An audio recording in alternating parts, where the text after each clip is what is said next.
Hello, everyone. Today, I have an amazing story for you. It's not just for your listening practice, but also to inspire you. The story is called Nothing is Free, and it will show you that hard work and determination can change lives. There was a young man named Leo, 20 years old, living in a small, quiet town surrounded by mountains. Leo had big dreams. He wanted to own a chain of restaurants and become a successful entrepreneur. But life wasn't easy for him. Leo's family was struggling financially. His father, Mark, was a mechanic, and his mother, Claire, cleaned houses to make ends meet. Leo's younger sister, Sophie, was just 10 and looked up to him as her hero. One cold evening, Leo sat outside his small house, staring at the stars. He whispered to himself, "I want to give my family a better life. But how do I start when we barely have enough to survive?" The next day, Leo shared his dreams with his father. Mark sighed and said, "Leo, dreams are not free. If you want something, you have to fight for it. Start with what you have, even if it's small." Leo thought deeply about his father's words. Then, an idea struck him. He noticed that in his town, people loved fresh bread but had to travel to a bakery far away. He decided to start selling fresh bread locally. But there was a problem. Leo had no money to buy the bread. He decided to take a chance and approach the bakery's owner, Mr. Anderson. Leo walked miles to meet Mr. Anderson, a grumpy old man who rarely trusted anyone. With confidence, Leo said, "Mr. Anderson, I want to sell your bread in my town, but I don't have money to buy it up front. Can you trust me for 1 week? I will sell the bread, return your money, and keep a small profit." Mr. Anderson raised an eyebrow. "And why should I trust you, young man?" he asked. Leo replied firmly, "Because I am determined, and I will work hard to prove myself." After a long pause, Mr. Anderson said, "All right, I'll give you bread for 1 week. If you fail to pay me back, don't bother coming here again." Leo was thrilled. Early the next morning, he carried the bread back to his town and set up a small stand near the park. He greeted every passerby with energy and a smile, saying, "Fresh bread, warm and delicious." At first, people were hesitant. They didn't know if the bread was good. But Leo offered free samples and soon had his first customer. By the end of the day, he had sold all the bread and made a small profit. That evening, he returned to Mr. Anderson and paid him back. The old man nodded and said, "You kept your word. Come back tomorrow." From then on, Leo worked tirelessly. He woke up at 4 a.m., walked to the bakery, carried bread to his town, and sold it with passion. After 2 months, he had saved enough money to buy a small cart, making it easier to transport more bread. One day, a customer suggested, "Leo, why don't you bake your own bread? You're good at selling, but if you bake, you'll make more profit." This idea excited Leo, but it also scared him. He had never baked anything in his life. This was the moment where Leo realized, nothing is free, not success, not knowledge, not growth. If I want to succeed, I must take risks and learn. Leo couldn't stop thinking about the idea of baking his own bread. If he could bake, he wouldn't have to rely on Mr. Anderson, and his profit would grow. But there was one big problem. He didn't know how to bake. Leo decided to ask Mr. Anderson for help. The next morning, after delivering his payment, Leo said, "Mr. Anderson, can you teach me how to bake?" The old man frowned. "Why should I teach you? If you bake, you won't buy from me anymore. That's bad for my business." Leo looked at him and said, "You're right, but I won't forget the man who gave me my first chance. If I succeed, I'll make sure to help your bakery too." Mr. Anderson thought for a moment, then said, "Fine. But baking isn't easy. It takes time, patience, and hard work. If you're ready for that, I'll teach you. The lessons began early the next morning. Leo arrived at the bakery at 3 a.m. before the sun was up. Mr. Anderson showed him how to mix flour, knead the dough, and bake it perfectly. At first, Leo struggled. His hands hurt from kneading, and his bread came out too hard or too soft.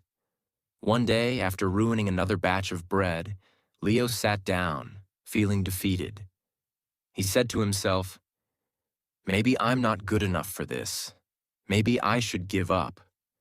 But then he remembered his father's words. Dreams are not free. He realized that every mistake was teaching him something new. Giving up was not an option. The next day, Leo went back to the bakery with even more determination. He practiced every single step carefully. Slowly, his bread started improving. After 2 weeks, Mr. Anderson handed him a loaf and said, "This is perfect, Leo. You're ready." Leo was overjoyed. He rented a small oven and began baking bread at home. His family was amazed by his hard work. Sophie, his little sister, helped him pack the bread, and his mother made tea for him while he worked late into the night. Soon, Leo wasn't just selling bread. He started making cookies and pastries too. People in the town loved his products. They said, "Leo's bread tastes better than anything we've had before." But success wasn't easy. One day, a new bakery opened in the town, run by a young man named Eric. Eric had a big, fancy shop with colorful signs and decorations. People were curious and started buying from him instead. Leo noticed his sales dropping. He felt scared. What if he lost everything he worked so hard for? But instead of panicking, Leo decided to improve.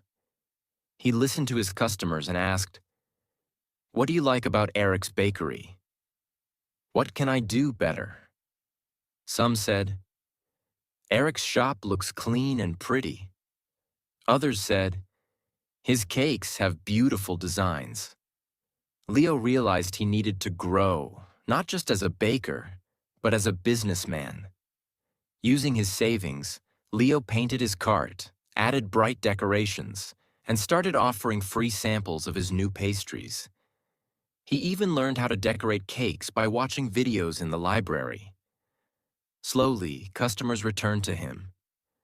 One evening, an elderly woman came to Leo and said, "I've seen many young men give up when times get hard, but you didn't.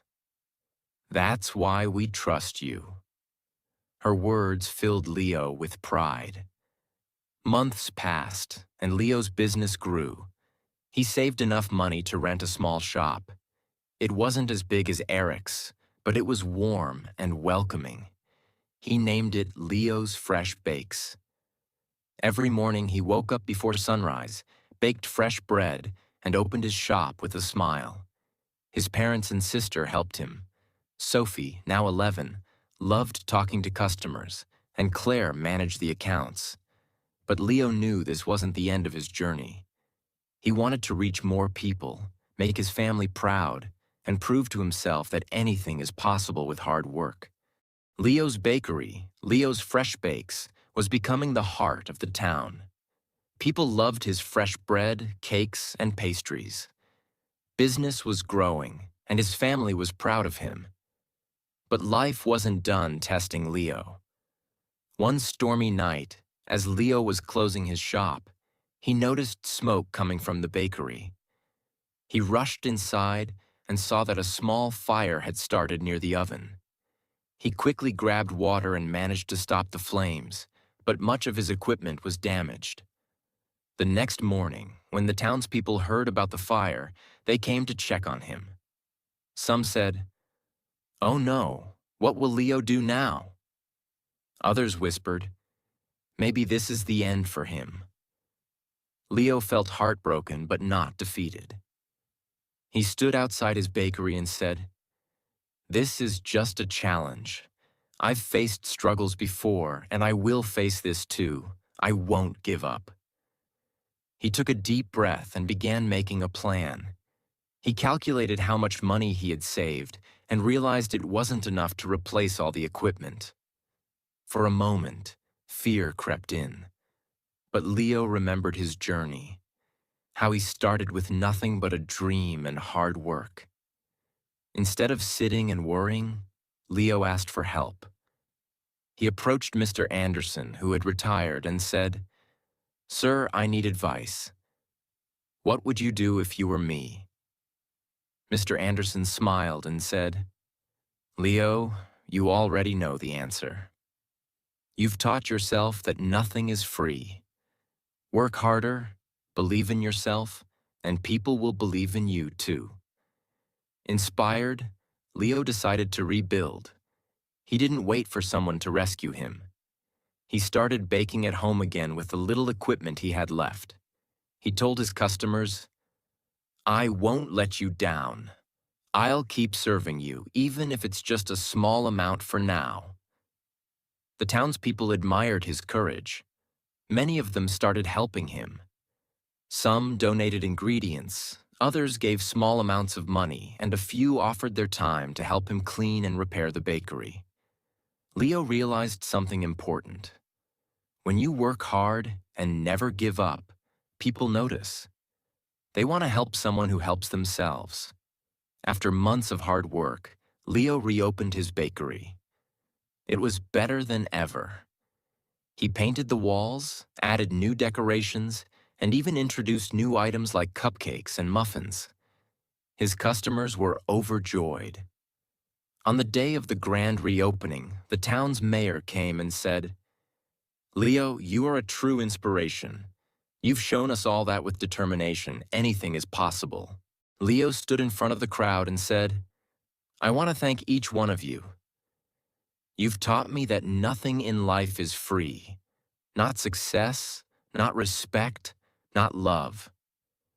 Everything must be earned with hard work, patience, and persistence. Never let failure stop you. Every challenge is just a step to something greater." From that day, Leo's bakery didn't just sell bread. It became a symbol of hope. People from other towns started visiting to meet the young man who never gave up. Leo's story teaches us that 1. Dreams are not free. They require hard work and sacrifice. 2. Failure is not the end. It's a chance to learn and grow stronger. 3. Help yourself first. When people see your effort, they will support you. 4. Never give up. The darkest moments are often just before success. Leo didn't just build a bakery. He built a life full of purpose, respect, and pride. And so can you. Whatever your dream is, don't stop chasing it. Remember, nothing is free.